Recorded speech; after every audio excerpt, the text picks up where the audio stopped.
استغفره ونعوذ بالله من شرور أنفسنا وسيئات أعمالنا من يهده الله فلا مضل له ومن يضلل فلا هادي له وأشهد أن لا إله إلا الله وحده لا شريك له وأشهد أن محمدًا عبده ورسوله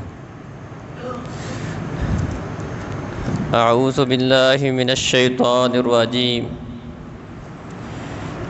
يا أيها الذين آمنوا اتقوا الله حق تقاته ولا تموتن إلا وأنتم مسلمون يا أيها الناس اتقوا ربكم الذي خلقكم من نفس واحدة وخلق منها زوجها وبث منهما رجالا كثيرا ونساء واتقوا الله الذي تساءلون به والأرحام إن الله كان عليكم رقيبا يا أيها الذين آمنوا اتقوا الله وقولوا قولا سديدا يصلح لكم أعمالكم ويغفر لكم ذنوبكم ومن يطع الله ورسوله فقد فاز فوزا عظيما أما بعد فإن خير الحديث كتاب الله وخير الهدي هدي محمد صلى الله عليه وسلم وشر الأمور محدثاتها وكل محدثة بدعة وكل بدعة ضلالة وكل ضلالة في النار قاتلوهم حتى لا تكون فتنة ويكون الدين لله فإن انتهوا فلا عدوان إلا على الظالمين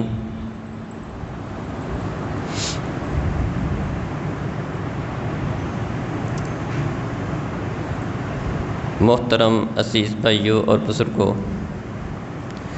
معزز ماؤں بہنوں،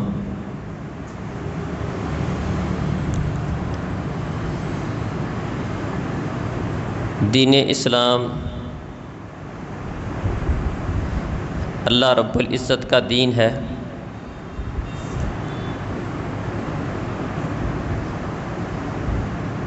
اس دین کو غالب کرنا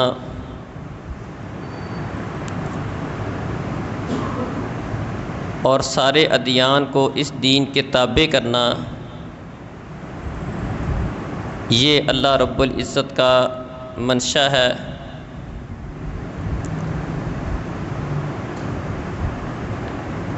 دین اسلام کے اندر کئی سارے امور ہیں۔ عقیدہ توحید ہے، نماز، روزہ، زکوٰۃ، حج، ان سب چیزوں کو اللہ رب العزت نے مسلمانوں پر اللہ رب العزت کی عبادت اور بندگی کے لیے فرض کیا ہے۔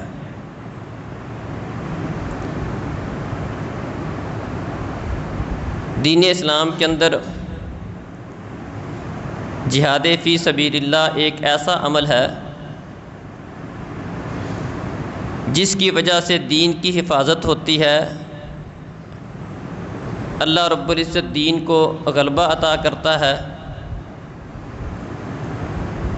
اور باقی ادیان کو نیچا کرتا ہے، اس دین کو غالب کرتا ہے۔ نبی مکرم صلی اللہ علیہ وسلم جب ہجرت کر کے مدینہ تشریف لائے، اس وقت سے لے کر نبی کریم صلی اللہ علیہ وسلم کے اس دنیا سے رخصت ہونے تک اس دین کو غالب کرنے کے لیے نبی مکرم صلی اللہ علیہ وسلم بذات خود 21 غزوات کے اندر شریک ہوئے۔ جن میں کچھ غزوات وہ تھے جن میں باقاعدہ جنگ ہوئی تھی، لڑائی ہوئی تھی، بدر، احد، خندق، حدیبیہ، خیبر، بنی المستلق، فتح مکہ، یہ وہ غزوات تھے جن میں باقاعدہ نبی کریم صلی اللہ علیہ وسلم کی دشمن کے ساتھ لڑائی ہوئی، اور کچھ غزوات وہ تھے جس میں نبی مکرم صلی اللہ علیہ وسلم کی دشمن کے ساتھ لڑائی تو نہیں ہوئی، لیکن آپ مختلف مقاصد کے لیے دشمن کے خلاف نکلے تھے۔ اور اسی طرح اپنے اس 10 سالہ مدنی دور کے اندر نبی صلی اللہ علیہ وسلم نے 80 کے قریب لشکر مختلف جگہوں کی طرف روانہ کیے تھے۔ گویا کہ نبی مکرم صلی اللہ علیہ وسلم کی یہ 10 سالہ زندگی جہاد سے مرکب ہے۔ اس میں کوئی بھی سال ایسا نہیں تھا جو جہاد سے خالی ہو۔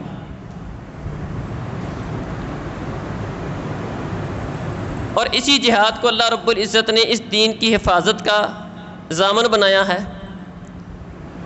قاتلوہم حتی لا تکون فتنہ، اللہ کے دشمنوں، باغیوں سے لڑو، کافروں سے لڑو، یہاں تک کہ کفر و شرک کا فتنہ ختم ہو جائے۔ وَيَكُونَ الدِّينُ لِلَّهِ، اور دین سارے کا سارا اللہ رب العزت کے لیے ہو جائے، اس روئے زمین کے اوپر صرف ایک اللہ کی عبادت باقی رہ جائے۔ فَإِنِ انْتَهُوا، اگر یہ لوگ اپنے شرکیہ عقیدے سے باز آ جائیں، مسلمانوں سے نہ لڑیں، اطاعت قبول کر لیں، جزیہ دینا قبول کر لیں، سرنگو ہو جائیں، فلا عدوان الا علی الظالمین، تو ظالموں کے علاوہ کسی پر کوئی زیادتی نہیں ہوگی۔ تو دین اسلام کے اندر اللہ رب العزت نے ایک عظیم عمل جہاد کا عمل رکھا ہے، جس کا مقصد دین کی حفاظت ہے، دین کا غلبہ ہے۔ اور یہ جہاد کا عمل کوئی نیا نہیں ہے، اور نہ ہی دین اسلام کی خاطر لڑنے والے صرف اور صرف مسلمان ہوتے ہیں، بلکہ اللہ تعالیٰ فرماتے ہیں الذین آمنوا یقاتلون فی سبیل اللہ والذین کفروا یقاتلون فی سبیل الطاغوت، ایمان والے بھی لڑتے ہیں، کافر بھی لڑتے ہیں، اور یہ لڑائی جب سے آدم علیہ السلام کو اللہ تعالیٰ نے پیدا کیا ہے، کفر اور اسلام کی لڑائی اس وقت سے جاری ہے۔ الذین آمنوا یقاتلون فی سبیل اللہ، فرق اتنا ہے کہ ایمان والے اللہ کی راہ میں لڑتے ہیں، والذین کفروا یقاتلون فی سبیل الطاغوت، اور کافر لوگ طاغوت کے راستے میں لڑتے ہیں، غیر اللہ کے لیے لڑتے ہیں، شرک کا علم بلند کرنے کے لیے لڑتے ہیں۔ فَقَاتِلُوا أَوْلِيَاءَ الشَّيْطَانِ إِنَّ كَيْدَ الشَّيْطَانِ كَانَ ضَعِيفًا، آپ شیطان کے دشمنوں سے لڑو، یقیناً شیطان کی تدبیر بڑی کمزور ہے۔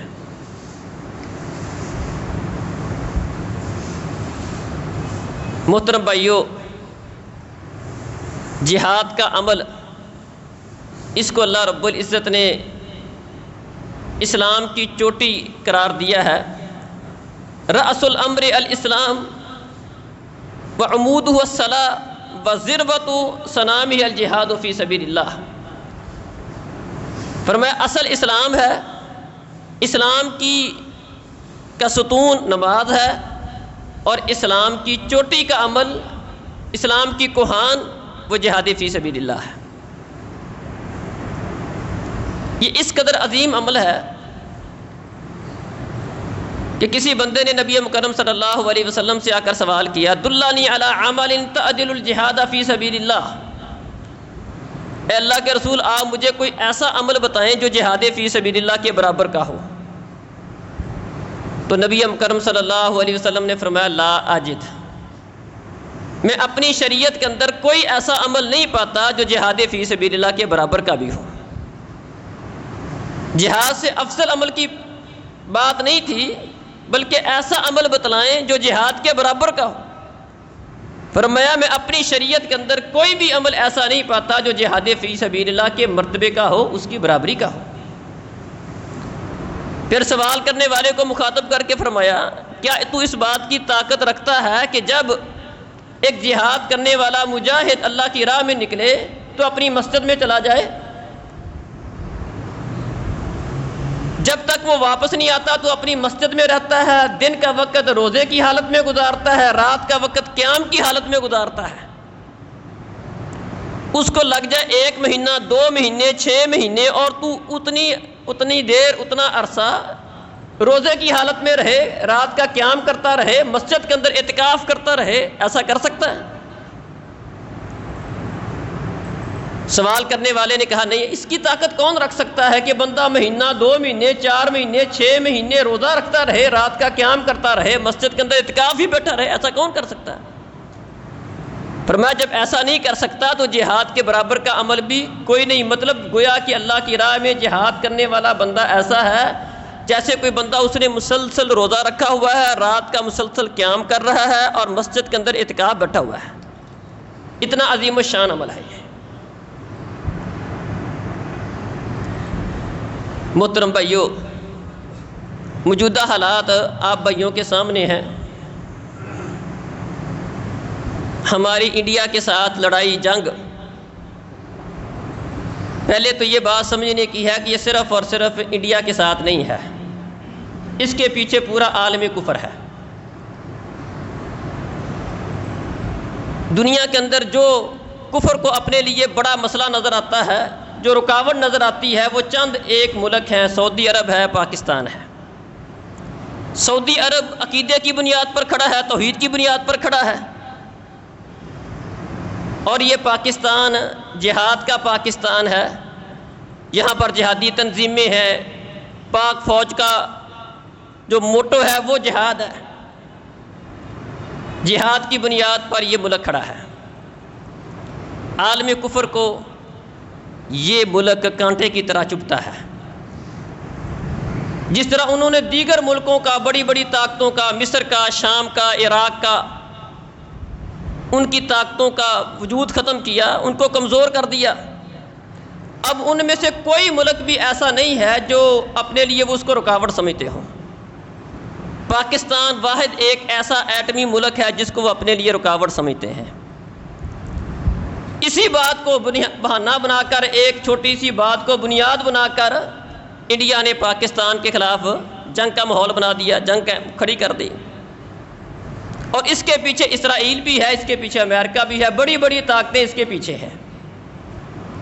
انڈیا کو استعمال کر کے وہ پاکستان کا وجود ختم کرنا چاہتے ہیں، کیونکہ اس کو وہ اپنے لیے بہت بڑی رکاوٹ سمجھتے ہیں۔ اور ہمارا انڈیا کے ساتھ اختلاف یہ گویا کہ اسی طرح کا اختلاف ہے جو نبی مکرم صلی اللہ علیہ وسلم کا مشرکین مکہ کے ساتھ تھا۔ نبی صلی اللہ علیہ وسلم کے وہ رشتہ دار تھے، خاندان تھے، وہاں سے آپ ہجرت کر کے آئے تھے، اس علاقے کو چھوڑ کے آئے تھے۔ اختلاف کی وجہ صرف اور صرف عقیدہ توحید تھا۔ ہمارا ہندوؤں کے ساتھ اختلاف عرصہ دراز ہم ان کے ساتھ رہے ہیں، ان علاقوں میں رہے ہیں، ان شہروں میں رہے ہیں۔ وہاں سے چھوڑ کے آنے کا، اس وطن کو بسانے کا، ایک نیا ملک بنانے کا مقصد صرف اور صرف عقیدے کا فرق ہے، 2 قومی نظریہ ہے۔ مسلمان ہندو ایک قوم نہیں ہے، 2 علیحدہ قومیں ہیں۔ ہمارا نظریہ اور ہے، ان کا نظریہ اور ہے، ہماری ثقافت ان کی ثقافت سے مختلف ہے، ہمارا عقیدہ ان کے عقیدے سے مختلف ہے۔ یہ ملک عقیدے کی بنیاد پر بنا ہے۔ یہ بے عین ہی وہی اختلاف ہے جو نبی مکرم صلی اللہ علیہ وسلم کا اپنے چاچوں، تاؤں، اپنے رشتہ داروں کے ساتھ تھا۔ صحابہ کا اپنے رشتہ داروں کے ساتھ اختلاف اسی بنیاد پر تھا۔ جنگ بدر کے اندر عتبہ، شیبہ یہ نکلے تھے، ان کے مقابلے میں انصار کے لوگ نکلے تھے، لیکن انہوں نے کہا ہمیں تم سے سروکار نہیں ہے، ہمارے مقابلے میں ہمارے لوگ نکلے۔ علی نکلے تھے، حمزہ نکلے تھے، پھر یہ صحابہ نکلے تھے جو مہاجر تھے اور ان کے رشتہ دار تھے۔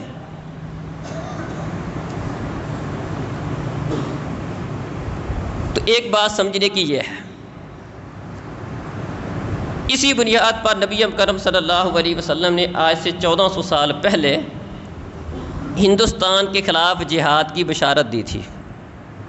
یہ ہندوستان کے خلاف جہاد، ہاں ہماری جماعت اللہ کے فضل سے شروع سے اس بات پہ کھڑی ہے۔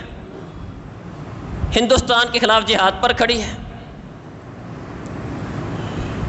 اور اس کی بنیاد کیا ہے؟ نبی کرم صلی اللہ علیہ وسلم کا فرمان ہے اصابتان من امتی احرزہم اللہ من النار، اصابت تغزو الہند و اصابت تکون مع عیسی ابن مریم۔ فرمایا میری امت کی دو جماعتیں ایسی ہیں جنہیں اللہ رب العزت نے جہنم کی آگ سے آزاد کر دیا ہے۔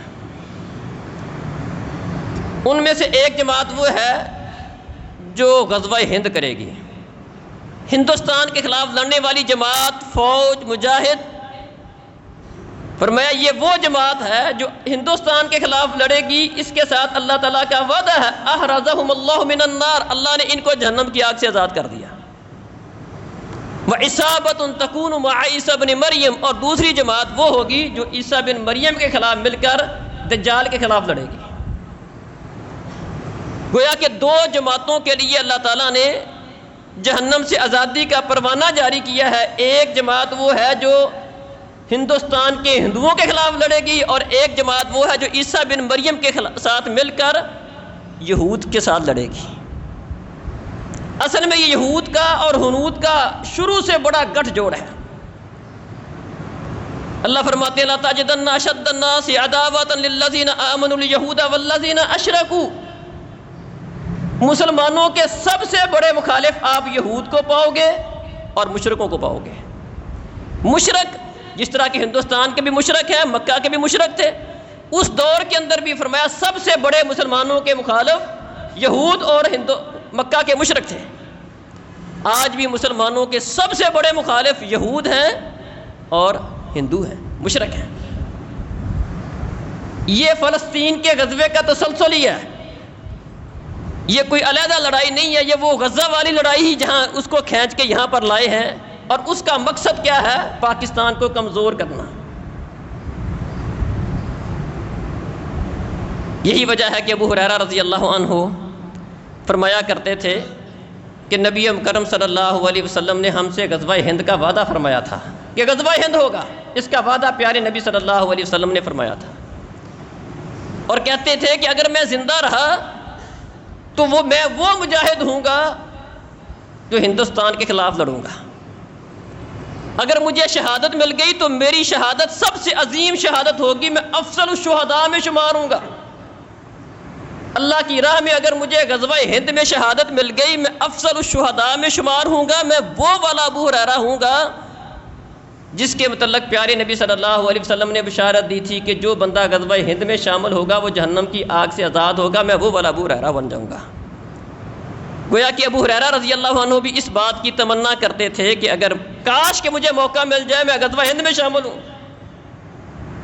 تو عزیز بھائیوں اور بزرگوں، یہ لڑائی کوئی نئی نہیں ہے، یہ مسئلہ کوئی نیا نہیں ہے، اس پہ ہمیں پریشان ہونے کی ضرورت نہیں ہے، بلکہ اگر اللہ تعالیٰ ہم سے کام لے لے، ہمیں استعمال کر لے، ہمیں اس راہ میں چن لے، ہم وہ خوش نصیب بن جائیں جو ہندوستان کے خلاف ہندوستان کے مشرکوں کے خلاف لڑنے والے ہیں، اور جن کے متعلق پیارے نبی صلی اللہ علیہ وسلم نے بشارت دی ہے کہ ایسے لوگ جہنم کی آگ سے آزاد ہیں، تو یہ ہمارے لیے اعزاز والی بات ہے، اس پہ پریشان ہونے کی ضرورت نہیں ہے۔ بعض لوگ ہاں یہ بات علیحدہ ہے کہ نبی کرم صلی اللہ علیہ وسلم نے دشمن سے ملاقات کی تمنا کرنا، لڑائی کی تمنا کرنا، اس سے منع کیا کہ اس بات کی آرزو نہ کرو کہ دشمن کے ساتھ ہماری مڑ بھیڑ ہو، لڑائی ہو جائے، جنگ ہی ہو جائے، اس کی تمنا نہیں کرنی چاہیے۔ لیکن فرمایا جب تمہاری دشمن کے ساتھ جنگ ہو جائے، مڑ بھیڑ ہو جائے، تو پھر ثابت قدمی دکھاؤ، پھر پیٹھ نہ دکھاؤ، پھر ڈٹ جاؤ، پھر ان چیزوں کو بنیاد نہ بناؤ ہم تھوڑے ہیں وہ زیادہ ہیں۔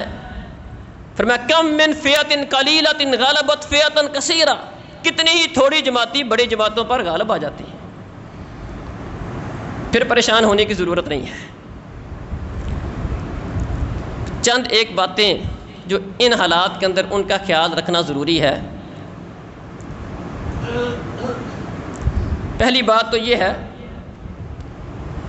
کہ ہم سب انشاءاللہ، ہماری فوج بھی اور ہم بھی اس جہاد کا حصہ ہے۔ ذہنی طور پر ہم بھی اپنے آپ کو یہ سمجھیں کہ ہم بھی انشاءاللہ اس جہاد میں شامل ہیں۔ اللہ فرماتے انفروا خفافا وثقالا وجاہدوا باموالکم وانفسکم، اللہ کی راہ میں ہلکے نکلو، باری ہو تب بھی نکلو، جو بھی آپ کی حالت اور کیفیت اللہ کی راہ میں نکلو۔ ہر بندہ اس بات کی تمنا رکھے کہ اللہ مجھے موقع دے گا، میں لڑوں گا، میں جہاد کروں گا، اللہ کی راہ میں اپنی جان قربان کرنے کی ضرورت پڑی پہ کروں گا۔ جہاد کی تمنا، جہاد کی آرزو، نبی مکرم صلی اللہ علیہ وسلم نے فرمایا کہ جو شخص جس نے ساری زندگی نہ جہاد کیا، نہ اس کے دل میں کبھی جہاد کا خیال ہی پیدا ہوا، کبھی اس کے دل میں جہاد کا شوق، جہاد کا جذبہ، جہاد کا خیال بھی نہیں آیا کہ کاش میں بھی اللہ کی راہ میں جہاد کروں، مجھے بھی اللہ تعالیٰ اس کا موقع دے، فرمایا ایسا بندہ اگر فوت ہوگا تو نفاق کے ایک شعبے پر فوت ہوگا۔ گویا کہ ہر مسلمان یا تو جہاد کرتا ہے، جہاد نہیں بھی کرتا تو کم از کم اس کے دل میں جہاد کا شوق ہوتا ہے، ہونا چاہیے۔ جس مسلمان کے دل میں جہاد کی طرف ہی نہیں ہے، جہاد کا شوق ہی نہیں ہے، فرمایا ایسا بندہ نفاق کے ایک شعبے پر مر رہا ہے۔ لہذا اپنے آپ کو اس جہاد کا حصہ سمجھیں، اور جہاد کے اندر وجاہدوا باموالکم وانفسکم، اپنے مالوں سے لڑو، اپنے نفسوں سے لڑو۔ جہاد کے اندر آپ جس طرح شریک ہو سکتے ہو، سوشل میڈیا میں شریک ہو سکتے ہو، جس طریقے سے بھی اس جہاد کا بھی حصہ بن سکتے ہو بنو۔ اسی طرح اللہ تعالیٰ جو جہاد کرنے والوں کو غلبہ دیتا ہے، اس کی بنیاد یہ ہوتی ہے اللہ تعالیٰ کے ساتھ تعلق کا مضبوط ہونا۔ حنین کے اندر مسلمانوں کی تعداد زیادہ تھی، مسلمانوں کو بعض لوگوں کو یہ گمانڈ ہوا، خیال آیا ان کے دل میں کہ ہماری تعداد زیادہ ہے، پہلے جتنی لڑائیاں ہوئی ہیں ہماری تعداد کم ہوتی تھی، دشمن کی زیادہ ہوتی تھی، آج تو ہم دشمن سے مار نہیں کھائیں گے۔ اللہ رب العزت نے شروع میں جنگ کا ماحول تبدیل کر دیا، وقتی طور پر مسلمانوں میں بھگدڑ بچ گئی، بھاگنے لگ گئے، تیروں کا سامنا کیا، بھاگ اٹھے۔ گویا کہ اللہ تعالیٰ نے یہ سبق دیا کہ جہاد کے اندر غلبہ صرف عددی بنیاد پر نہیں ہوتا کہ ہماری تعداد زیادہ ہے، ہمارے پاس اسلحہ زیادہ ہے، انہی چیزوں کے اوپر آپ کو غلبہ مل جائے، ایسا نہیں ہوتا، بلکہ جہاد کے اندر غلبہ، مدد اللہ رب العزت کی طرف سے آتی ہے۔ اللہ تعالیٰ کے ساتھ تعلق کو مضبوط کرنا پڑتا ہے۔ فرمایا وَلَا تَهِنُوا وَلَا تَحْزَنُوا وَأَنْتُمُ الْأَعْلَوْنَ إِن كُنتُم مُؤْمِنِينَ، فرمایا کمزوری نہ دکھاؤ، غم نہ کرو، وَأَنْتُمُ الْأَعْلَوْنَ، غلبہ تمہارا مقدر ہے۔ اس بات کا ہمیں یقین ہونا چاہیے کہ غلبہ انشاءاللہ ہمیں ملے گا، بد دلی کی کوئی ضرورت نہیں ہے۔ مسلمان کا عقیدہ، مسلمان کی سوچ اللہ کی راہ میں جب کھڑا ہوتا ہے یہ ہوتی ہے وَأَنْتُمُ الْأَعْلَوْنَ، اللہ کا اس سے وعدہ ہے۔ فرمایا اللہ کہتے ہیں لَا تَهِنُوا، کمزوری نہیں دکھاؤ، کمزور باتیں نہیں کرو، وَلَا تَحْزَنُوا، دل پھیکا کرنے کی ضرورت نہیں ہے، غم کرنے کی ضرورت نہیں ہے، وَأَنْتُمُ الْأَعْلَوْنَ، غلبہ تمہارا مقدر ہے۔ ہاں ایک کم تمہیں کرنا ہوگا، ان کنتم مؤمنین، اگر تم حقیقی سچے پکے مسلمان مومن بن جاؤ، اپنا تعلق رب سے گہرا کرو، اپنے معاملات کی اصلاح کرو، نمازوں کا معاملہ، عقیدے کا معاملہ، عبادات کا معاملہ، اللہ کے ساتھ تعلق کو جوڑنے کا معاملہ، اس کو پختہ کرو، اللہ سے تعلق مضبوط کر لو، اللہ کی راہ میں لڑو، غلبہ تمہارا مقدر ہے، اللہ کا وعدہ ہے۔ فرمایا وَإِذَا لَقِيتُمْ فِئَةً فَاثْبُتُوا وَاذْكُرُوا اللَّهَ كَثِيرًا لَعَلَّكُمْ تُفْلِحُونَ، جب تمہاری کسی دشمن سے مڑ بھیڑ ہو جائے، کسی جماعت سے لڑ پڑو، کو کرنے کا کام یہ ہے فَاذْكُرُوا اللَّهَ كَثِيرًا، اللہ کا بہت زیادہ ذکر کرو، ان چیزوں کو مذاق نہیں بناؤ۔ اللہ کی مدد اللہ کے ذکر کے ساتھ، اللہ کو یاد کرنے کے ساتھ، اللہ کے ساتھ تعلق کو مضبوط کرنے کے ساتھ اترتی ہے۔ اللہ کے ساتھ اپنا تعلق مضبوط کرو، فَاذْكُرُوا اللَّهَ كَثِيرًا، اللہ کو بہت زیادہ یاد کرو، بہت ذکر کرو، سستیاں دور کرو۔ ایک کام یہ ہے کہ اپنا تعلق اللہ تعالیٰ کے ساتھ مضبوط کرنے کا۔ اسی طرح ایک کام یہ ہے کہ آپس میں اختلاف، انتشار، اس سے بچا جائے۔ خصوصی طور پر یہ سوشل میڈیا کا دور ہے، لوگ ہر طرح کی باتیں اس پہ شیئر کرتے ہیں، ان میں دشمن بھی شامل ہوتے ہیں ہمارے۔ بہت سارے لوگ ان پروپیگنڈے کا شکار ہو کر کئی طرح کے وہ اس کے اوپر تبصرے کرنے شروع کر دیتے ہیں۔ ان چیزوں سے بچنا چاہیے۔ اللہ فرماتے ہیں اطیعوا اللہ ورسولہ ولا تنازعوا فتفشلوا وتذهب ريحكم، اللہ کا کہا مانو، اس کے رسول کا کہا مانو، اور آپس میں جھگڑا مت کرو، اختلاف مت کرو۔ فتفشلوا، اگر آپس میں اختلاف کرو گے، ایک دوسرے کی ٹانگیں کھینچو گے، کئی لوگ ایسے ہیں جو اس ماحول کے اندر ہمیں چاہیے تو یہ ہے کہ ہم اللہ کی راہ میں لڑنے والے سپاہیوں کے ساتھ، فوجیوں کے ساتھ، مجاہدوں کے ساتھ کھڑے ہوں، ان کی حمایت کریں، ان کو حوصلہ دیں کہ ہم آپ کے ساتھ ہیں، آپ کی پشت پر کھڑے ہیں، گھبرانے کی ضرورت نہیں ہے۔ لیکن کئی ہمارے بھائی وہ پراپوگنڈے کا شکار ہو جاتے ہیں، مختلف باتوں کا، اور آپس میں جو اختلافات ہیں ان کو بنیاد بنا کر اس وقت بھی وہ آپس میں ایک دوسرے کی ٹانگیں کھینچنے میں لگے ہوئے ہیں۔ اللہ فرماتے ہیں اللہ کا کہا مانو، اس کے رسول کا کہا مانو، جھگڑو نہیں، آپس میں اختلاف نہیں کرو، اگر ایسا کرو گے بزدل بن جاؤ گے۔ وَتَذْهَبَ رِيحُكُمْ، تمہاری ہوا نکل جائے گی، تمہاری ہوا اکھڑ جائے گی، تمہارے قدم نہیں جم پائیں گے۔ آپس کے اختلافات کی وجہ سے یہ اس کا نتیجہ نکلتا ہے۔ تو اس لیے آپس میں اختلاف کرنے کی بجائے ہمیں چاہیے کہ یہ وقت اتحاد کا ہے اور اپنی فوج کو اللہ کی راہ میں لڑنے والوں کو سپورٹ کرنے کا ہے، یہ کام کرنے کا ہے۔ وقتی نقصان جنگ کے اندر ظاہری بات ہے، ابو سفیان سے پوچھا تھا ہرقل نے، ہرقل کے دربار میں تھا ابو سفیان، اس سے پوچھا تھا کہ جس نے یہ نبوت کا دعویٰ، جب آپ نے ہرقل کو خط لکھا تھا نا تو اس نے ابو سفیان کو بلایا تھا، اس وقت ابو سفیان مسلمان نہیں ہوا تھا، شام کے اندر تجارت کے لیے گیا تھا۔ کئی سارے سوالات کیے تھے، ان میں سے ایک سوال یہ تھا کہ تمہاری اس نبی کے ساتھ کوئی لڑائی بھی ہوئی ہے، جنگ بھی ہوئی ہے؟ کہا جی جنگ ہوئی ہے۔ کہا کیا نتیجہ نکلا؟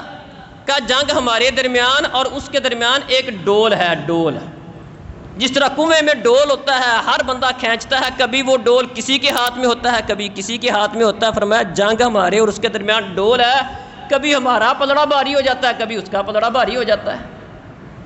لہذا جنگ کے اندر اگر کوئی وقتی طور پر نقصان بھی ہو جائے، اتنی جلدی بددل نہیں ہونا چاہیے۔ یہ لڑائی بڑی لمبی لڑائی ہے، یہ 2-4 دن کا مسئلہ نہیں ہے۔ غزوہ ہند یہ 2-4 دن کی، 1 مہینے کی، 15 دن کی لڑائی نہیں ہے۔ یہ لڑائی خود ہم 15 سال سے پیچھے سے 20-25 سال سے تو ہم لڑ رہے ہیں، بلکہ جب سے پاکستان بنا ہماری ان سے لڑائی چل رہی ہے۔ تو اس میں جلد بازی کا شکار نہیں ہونا چاہیے۔ کہا جنگ ہمارے درمیان اور اس کے درمیان ڈول ہے، کبھی ہمارا پلڑا بھاری ہوتا ہے، کبھی اس کا بھاری ہوتا ہے۔ انہوں نے بدر میں ہمارے 70 مارے تھے، ہم نے بدر میں ان کے 70 شہید کر دیے۔ کبھی پلڑا ہمارا بھاری ہے، کبھی ان کا بھاری ہے۔ جلد بازی کا شکار نہیں ہونا چاہیے۔ بعض اوقات کچھ برداشت بھی کرنا پڑتا ہے، کسی موقع کا انتظار بھی کرنا پڑتا ہے، کسی نقصان کو بھی برداشت کرنا پڑتا ہے۔ حذیفہ رضی اللہ عنہ کو نبی اکرم صلی اللہ علیہ وسلم نے خندق کے موقع پر بھیجا تھا، جاؤ خبر لے کر آؤ۔ ابو سفیان کے لشکر کی، کافروں کے لشکر کی، سارے لشکر جمع ہو کر آئے تھے۔ حذیفہ کو بھیجا جاؤ خبر لے کر آؤ، اور ساتھ ہی تلقین کی کہ کہیں کوئی ایسا اقدام نہ کرنا جس کی وجہ سے جنگ بڑک اٹھے۔ اس وقت ہمارا مقصد کیا ہے کہ یہ یہاں سے واپس چلے جائیں، یہی ہماری فتح ہے۔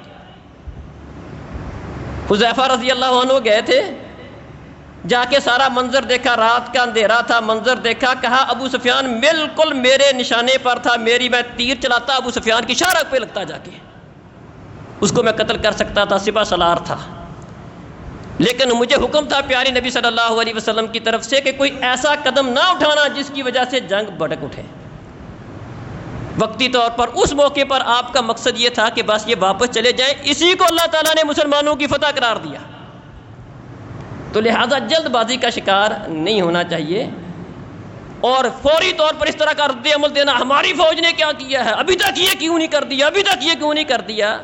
اعتماد رکھیں، حوصلہ رکھیں، اپنے افواج پر یقین رکھیں، وہ ہمارے بھائی ہیں، ہمارے محافظ ہیں، وہ ہمارے لیے لڑنے والے ہیں، اس ملک کی دفاع کرنے والے ہیں۔ جلد بازی کا شکار نہیں ہونا چاہیے۔ بعض موقعوں پر جنگ کی حکمت عملی ہوتی ہے، اب دشمن کو جہاں اصل حکمت عملی یہ ہے کہ دشمن جہاں میں چاہتا ہوں، جس طرح میں چاہتا ہوں اس طرح اس کو نشانہ بناؤں، اس کی مرضی پر نہ لڑوں، اس کو اپنی مرضی پر لڑاؤں،